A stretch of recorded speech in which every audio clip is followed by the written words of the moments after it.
할렐루야. 우리 월요일 이 시간 마가복음 산책으로 같이 은혜를 나누겠습니다. 하나님의 말씀을 보겠습니다. 예수께서 둘러보시고 제자들에게 이르시되 재물이 있는 자는 하나님의 나라에 들어가기가 심히 어렵도다 하시니 제자들이 그 말씀에 놀라는지라.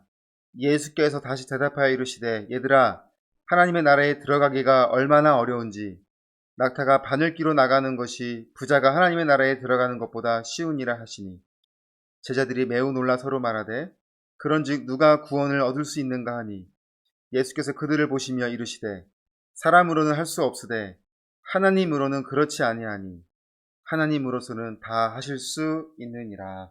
아멘. 오늘 본문을 살피면서 우리가 주의 깊게 볼 단어가 있는데 그것은 주님이 보시다라는 단어가 있습니다. 23절을 보면 예수께서 둘러보시고 27절을 보면 예수께서 그들을 보시며 라고 되어 있습니다. 처음 제자들을 둘러보시면은 그들이 가지고 있던 고정관념에 대하여 직면하시기 위한 목적이 있습니다.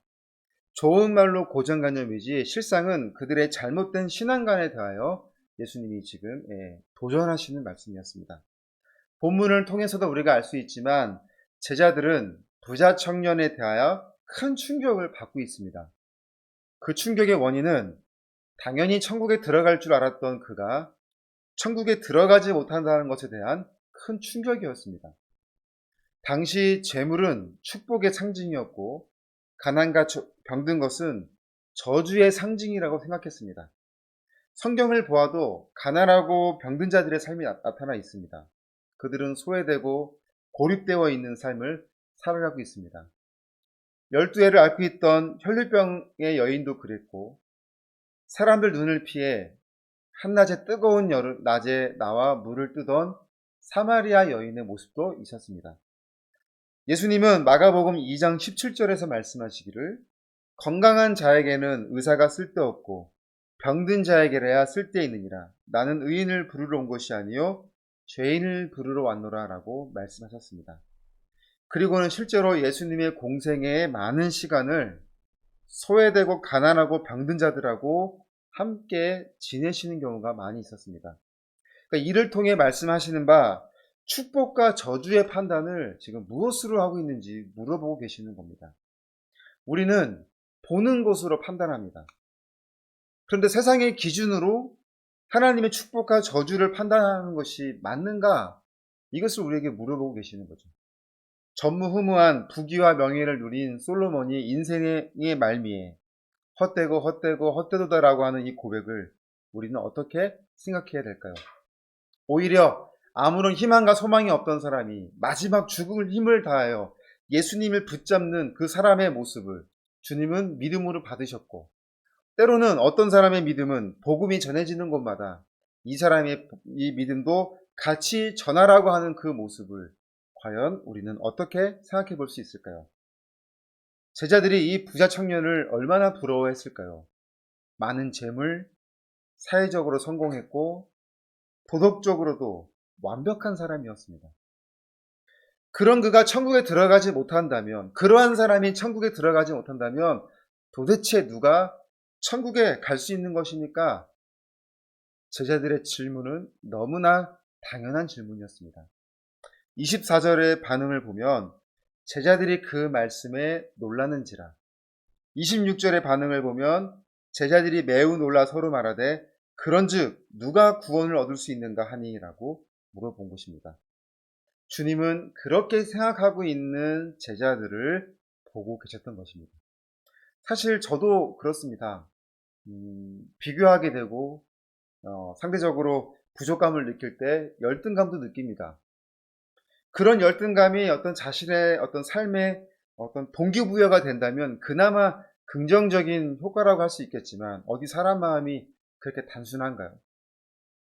오늘 말씀을 보고 있으면 왠지 한편으로 속이 시원한 느낌도 가져요. 왜냐? 나는 부자가 아니니까 적어도. 부자들을 정죄할 수 있는 그런 말씀으로 볼 수도 있는 장면이라고 보여져요. 그런 마음에는 시기와 질투와 분노 등의 복합적인 감정이 내재되어 있는 것입니다. 우리 유명한 사람의 오점이 하나 발견되면 세상이 달려들잖아요. 우리도 그 달려듦에 동참하여 비난하고 비판할 때가 많이 있습니다. 물론 그 어떤 사람의 기대치에 대한 실망감이라고 표현하지만 정말 100% 순수하게 실망감에 대한 표현으로 우리가 그렇게 하고 있다고 생각하십니까? 완벽한 사람이 있다고 믿는 것 자체가 잘못된 판단 아니겠까요? 누군가를 정죄하는 자리에 많이 서 있다는 것은 그만큼 자신의 마음을 진지하게 한번 살펴봐야 할 것입니다. 제자들도 보여지는 대로 판단하고 있는 거예요. 부자 청년에 대한 판단과 어린아이들이 오지 못하도록 꾸짖는 판단에 과연 그들의 그 판단의 차이는 무엇인가? 로마서 2장 1절에 그러므로 남을 판단하는 사람아 누구를 막론하고 내가 핑계하지 못할 것은 남을 판단하는 것으로 내가 너를 정죄함이니 판단하는 내가 같은 일을 행함이라 라고 하셨습니다. 주님은 제자들에게 그리고 오늘 우리에게 물질의 많고 적음으로 판단하라는 그런 의미의 말씀으로 하신 것이 아닙니다. 그렇게 주님은 두 번째 시선으로 바라보시며 천국은 하나님이 중심이 될 때 들어갈 수 있다고 말씀하십니다. 27절을 보면 예수께서 그들을 보시며 이르시되 사람으로는 할 수 없으되 하나님으로는 그렇지 아니하니 하나님으로서는 다 하실 수 있느니라 라고 말씀하셨습니다. 저는 오늘 이 본문의 말씀을 묵상하면서 어린이 찬양곡이 떠올랐어요. 이런 좋은 가사의 찬양곡이 있어요. 제가 불러볼게요. 돈으로도 못 가요 하나님 나라 힘으로도 못 가요 하나님 나라 벼슬로도 못 가요 하나님 나라 지식으로 못 가요 하나님 나라 거듭나면 가는 나라 하나님 나라 믿음으로 가는 나라 하나님 나라. 십계명에서 보듯이 앞에 1에서 4계명은 하나님과의 올바른 관계 형성, 즉 하나님 중심의 믿음이 되는 것이 너무나 중요하고 우선시 되어야 하는 것이고 그 관계가 온전히 정립되어지고 난 후에 5에서 10계명의 이웃을 향한 사랑과 관계를 실천해 나가야 하는 것이 중요한 것이죠. 주기도문은 주님이 우리에게 이렇게 기도하라고 가르쳐 주신 내용이죠. 이 기도문도 앞에는 하나님께 대한 기도고 후반에는 우리에 대한 기도로 구성되어 있습니다. 예수님이 말씀하시기를 이방인같이 중언부언하지 말고 너희는 이렇게 기도하라 라고 하셨습니다. 먼저 하나님의 뜻을 구하는 기도입니다. 하늘에 계신 우리 아버지여 이름이 거룩히 여김을 받으시오며 나라가 임하옵시며 뜻이 하늘에서 이루어진 것 같이 땅에서도 이루어지이다. 그리고 삶에 대한 기도죠. 오늘 우리에게 일용할 양식을 주시옵고. 이방인들처럼 중언부언하지 말라는 의미에는 여러 가지가 있지만 이방인들은 자신의 뜻이 이루어질 때까지 기도하는 습관이 있었습니다. 얼핏 보면 마치 그들의 정성과 노력에 대한 엄청난 믿음이 있는 것처럼 보여지는데 실상은 자신들의 열심, 자신들의 노력으로 신의 뜻을 움직일 수 있다는 생각을 하고 있어요. 그래서 요즘처럼 더운 여름에 비가 오게 해달라고 기도를 하는데 언제까지 기도하게 되냐면 언젠간 비가 오게 되니까 그때까지 기도하는 거예요. 계속해서 비가 내려달라고 똑같은 말을 반복하면서 그럼 비가 내리면 와 우리의 정성에 우리가 믿는 신이 응답하셨다라고 생각을 한다는 것이죠. 자신의 열심과 자신의 노력으로 신의 뜻을 움직일 수 있다는 그런 기도. 예수님은 그런 기도는 아니라고 얘기하시는 겁니다. 하나님은 이미 우리가 구할 것을 알고 계십니다. 삶의 모든 문제를 알고 계십니다. 이방인들처럼 기도하지 말라는 것은 그 문제 해결이 목적이 되지 말라는 의미입니다. 자신의 문제를 위해서 무엇이든지 물불을 가리지 않는 그러한 믿음이 되지 말라고 말씀하시는 겁니다. 하나님이 계셔야 할 자리를 다른 것으로 채우지 말라는 말씀입니다. 나로부터 기도가 올려지는 것이 아니라 하나님에게로부터 기도의 제목이 내려오게 하는 기도, 하나님의 뜻에 맞는 기도, 하나님 중심이 되는 기도, 그것을 우선으로 하라고 말씀하시는 거죠. 마태복음 6장 31절에서 그러므로 염려하여 이르기를 무엇을 먹을까 무엇을 마실까 무엇을 입을까 하지 말라. 이는 다 이방인들이 구하는 것이라. 너희 하늘 아버지께서 이 모든 것이 너희에게 있어야 할 줄을 아시느니라. 그런즉 너희는 먼저 그의 나라와 그의 의를 구하라. 그리하면 이 모든 것을 너희에게 더하시리라. 사랑하는 여러분, 주변을 너무 의식하고 비교하며 살지 않았으면 좋겠습니다. 축복은 그만큼 주님이 기대하시고 원하시는 것이 많다는 것이에요. 받은 만큼 그만큼 책임도 크게 되는 것입니다. 그러니 우리는 내 것에 만족하고 내 삶에 하나님이 함께 하심에 전부가 되는 믿음, 그러한 고백이 되어야 할 것입니다. 바울은 빌립보서 4장에서 궁핍할 때도 하나님이 중심이었고 풍부할 때도 하나님이 중심이었으며 고난 가운데서도 하나님이 중심이고 형통한 가운데서도 하나님이 중심이었다고 고백을 하고 있습니다. 일체의 비결을 배웠으니 내게 능력 주시는 자 안에서 내가 모든 것을 할 수 있느니라 바울이 고백하였습니다. 능력 주시는 자 안에서 어떠한 상황에서도 하나님이 중심이 되는 그러한 능력을, 그러한 비결을 바울이 깨달았다는 거예요. 오늘 우리도 어떠한 상황에서도 우리의 삶의 중심은 하나님이 되심을, 어떠한 상황에서도 나의 믿음의 중심은 하나님이심을 고백하는 저와 여러분의 고백이 되시길 바랍니다. 아멘. 우리 이 시간에는 월요일이지만 우리 합심하여 기도하기를 원할 때 우리 이 나라 이 민족을 위하여 우리 같이 기도하시기를 원합니다. 코로나라는 이 4차 유행이 계속해서 진행되어져 가고 있는 것에 있습니다.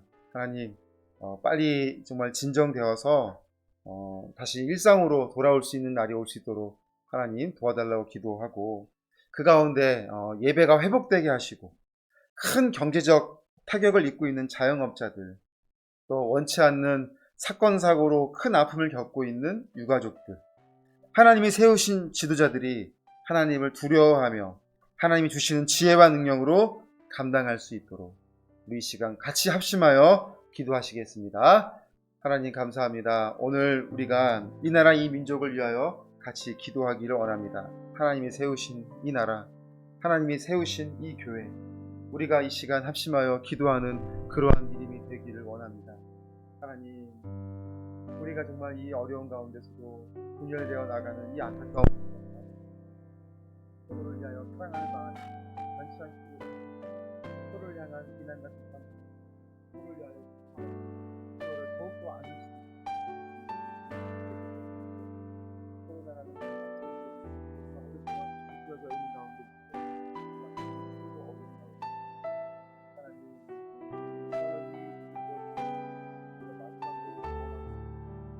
너무나 오랜 시간 동안 이 아픔과 어려운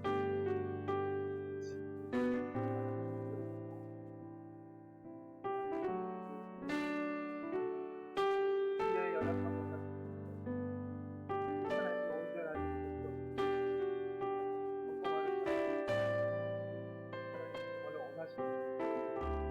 하나님이 우리가 받으실 만한 우리의 진실을 하나님께서 우리를 기억하시고 삶의 뜻을 살아있는 예배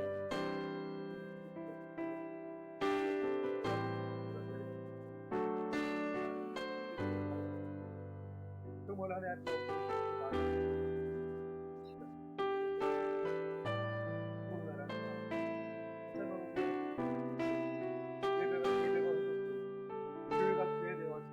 하나님의 나라와 하나님의 것을 진정으로 감당한다.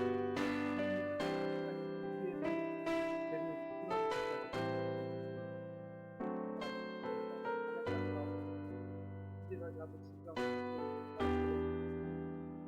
그나마 하나님이 어린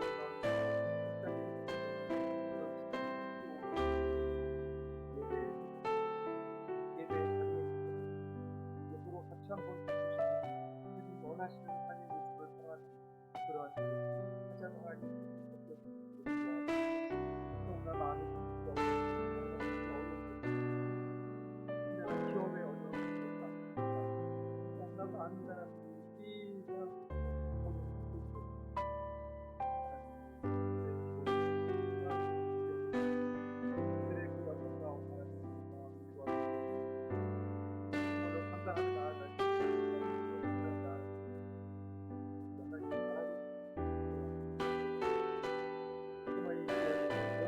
많은 사람들과 많은 아픔을 같이 그 사람들이 얼마나 허무하시고 이 어려운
예수님의 이름으로 기도합니다. 아멘.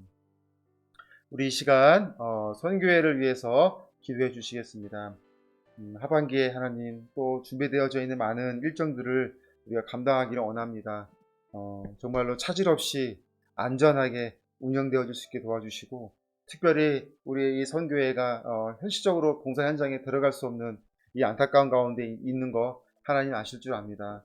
하나님 세밀하게 살펴주시되 우리가 준비하며 나아갈 수 있게 해주시고, 하나님이 우리를 하시면 부르실 때, 우리를 일꾼으로 부르실 때 우리가 여기 있습니다 라고 말할 수 있는 이 시간 합심하여 기도하며 예배로 준비하는 우리 선교의 사역이 되게 해달라고 우리 시간 같이 한번 기도해 주시겠습니다.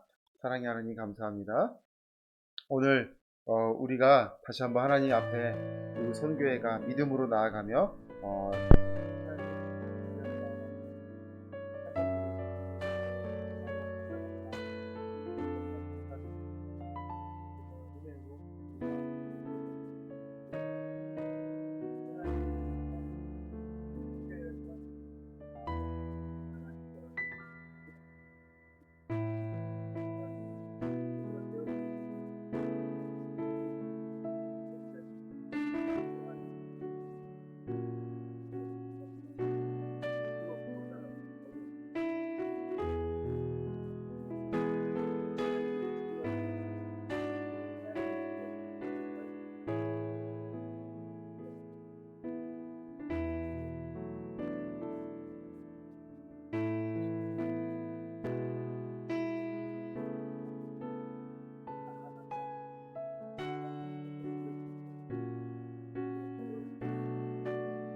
사랑하는 하나님, 오늘도 우리에게 이 자리를 불러주셔서 감사합니다. 마가복음 산책으로 같이 은혜를 주셨습니다. 각자의 이 어떤 믿음 생활 가운데 더욱더 하나님 주시는 그 메시지들을 깊이 새기는 시간이 되게 하여 주시고, 결단과 더욱더 성숙되어져 가는 우리의 믿음이 되게 하여 주시옵소서. 선교회라는 이름으로 우리가 만나게 하셨으니 더욱더 서로를 위하여 기도할 수 있는 마음이 되게 하여 주시고, 반드시 하나님이 응답되어지는 우리의 기도가 되게 하여 주시옵소서. 모든 것을 우리 하나님께 맡기며 이 모든 말씀 살아계신 예수님의 이름으로 기도드립니다. 아멘. 우리 하나님께 감사 영광의 박수로 예배를 마치겠습니다. 할렐루야. 수고하셨습니다.